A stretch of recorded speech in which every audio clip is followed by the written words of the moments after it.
రుణమాఫీ పథకంతో రైతులను కాంగ్రెస్ ప్రభుత్వం మోసం చేసిందని అర్హులైన రైతులందరికీ రుణమాఫీ చేయాలని ఎమ్మెల్సీ సత్యవతి రాథోడ్ డిమాండ్ చేశారు. అర్హులైన రైతులకు 2 లక్షల రూపాయల రుణమాఫీ పథకం వర్తింపచేయాలంటూ బీఆర్ఎస్ ఆధ్వర్యంలో మహబూబాబాద్ కేంద్రంలోని తహసీల్దార్ కార్యాలయం ముందు రైతులు బైఠాయించి ఆందోళన చేపట్టారు. ప్రభుత్వానికి వ్యతిరేక నినాదాలు చేశారు. ఎన్నికల్లో ఇచ్చిన హామీ మేరకు ఎలాంటి కొర్రీలు లేకుండా పారదర్శకంగా రైతులందరికీ 2 లక్షల రూపాయల రుణాలు మాఫీ చేయాలని రాష్ట్ర ప్రభుత్వాన్ని ఎమ్మెల్సీ సత్యవతి కోరారు. రుణమాఫీ అమలు చేసే వరకు రైతులకు అండగా ఉండి పోరాడతామన్నారు. రాష్ట్ర పార్టీ పిలుపు మేరకు ఈ రైతులకు రుణమాఫీ చేయాలనే ఏకైక డిమాండ్తో ఎలాంటి షరతులు లేకుండా కాంగ్రెస్ పార్టీ ఎన్నికల్లో ఇచ్చిన హామీ మేరకు 2 లక్షల రుణమాఫీ రైతులందరికీ వర్తింపచేయాలని డిమాండ్ చేస్తూ ఈరోజు మరి ధర్నా కార్యక్రమాన్ని నిర్వహిస్తూ ఉన్నాం.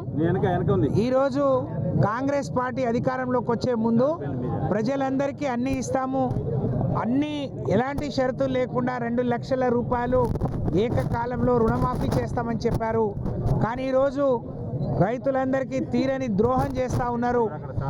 ఎన్ని లక్షల కోట్లు, ఎన్ని వేల కోట్ల రూపాయలు అవసరమవుతాయని చెప్పి మొదటి మీటింగ్ పెట్టుకుంటే స్టేట్ లెవెల్ బ్యాంకర్స్ మీటింగ్లో మరి 45 లక్షల కోట్లు 45,000 కోట్ల రూపాయలు అవసరమవుతాయని చెప్పి బ్యాంకర్లు తేల్చిండ్రు. కానీ క్యాబినెట్లో 31 కోట్లకే అనుమతులు తీసుకున్నారు. మళ్ళీ బడ్జెట్లో 26 కోట్లకు మరి ఈ సంవత్సరం బడ్జెట్లో 26,000 కోట్లు పెట్టుకుంటే మేమందరం కూడా దాన్ని నిరసించినాం, ప్రశ్నించినాం. కానీ ఇవాళ తీరా చూస్తే 17,500 కోట్ల మాత్రమే రుణమాఫీ చేశారు.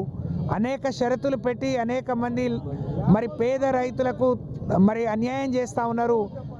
రాష్ట్ర పార్టీ పిలుపు మేరకు రైతాంగానికి బీఆర్ఎస్ పార్టీ అండగా ఉంటూ ఏదైతే డిసెంబర్ 9వ తారీఖు రేవంత్ రెడ్డి గారు ఏకకాలంలో 2 లక్షల రుణమాఫీ ఖచ్చితంగా చేస్తాము, ఒకవేళ రుణమాఫీ మీరు డబ్బులు కట్టి ఉంటే మళ్ళీ తెచ్చుకోండి, పరిగెత్తండి, తెచ్చుకోండి అని చెప్పి మీరు ఇచ్చిన మాటని వాళ్ళ బీఆర్ఎస్ పార్టీ తరఫున మీకు అందరికీ రైతుల తరఫున మీకు జ్ఞాపకం చేస్తూ ఉన్నాం. మీరు ముందుగా ఏదైతే రుణమాఫీ చేస్తామన్నారో కాంగ్రెస్ పార్టీ రేవంత్ రెడ్డి గారు ముందు రైతాంగానికి మీరు మాఫీ కోరాలని కోరుతున్నాం. మాకు మాఫీ చేయండి, మాకు తప్పైందని కాంగ్రెస్ పార్టీ రైతులకు ఖచ్చితంగా క్షమాపణ మాఫీ కోరాలని కోరుతా ఉన్నాం. కాబట్టి మేము సంపూర్ణంగా ఏదైతే మీ చెప్పిన మాట జ్ఞాపకం చేస్తున్నాం. మీ క్యాబినెట్లో ఉన్న మంత్రులు ఒక మాట మీద లేరు. ఓ మంత్రి ఏమో సగమే మందికి అయింది, ఇంకొంతమంది 7,000 కోట్లు అయిందంటారు, ఇంకోటి పూర్తిగా అయిందంటారు. మీకే ఒక స్పష్టత లేదు, చెప్పే వైఖరి తెలియదు.